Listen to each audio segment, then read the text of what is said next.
నిన్న సాయంత్రం జలుమూరు మండలం టెక్కలపాడు పంచాయతీ సంబంధించి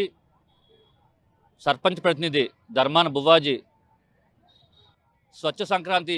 కార్యక్రమంలో భాగంగా ఏదైతే కేంద్ర ప్రభుత్వం వారం రోజుల పాటు సంక్రాంతి పండుగ సందర్భంగా శానిటేషన్ పనులు చేస్తుందో అందులో భాగంగా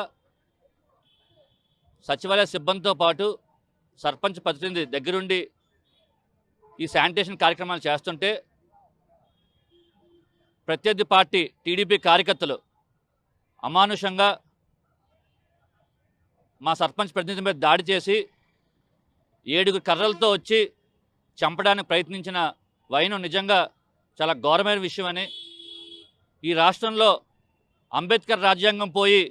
రెడ్ బుక్ రాజ్యాంగాన్ని ఈ కూటమి ప్రభుత్వం అమలు చేస్తుందని, తప్పకుండా వీటన్నిటికి కూడా తగిన మూల్యం రానున్న 2-3 సంవత్సరాల్లో మళ్ళీ మా జగన్మోహన్ గారు ముఖ్యమంత్రి అయిన తర్వాత వాళ్ళకి వడ్డీతో సహా తిరిగి అప్పచెప్పుతామని, ఈ కేసులో న్యాయం చేయాలని జిల్లా ఎస్పీ గారిని మేమందరం కూడా వచ్చి కోరడం జరిగింది.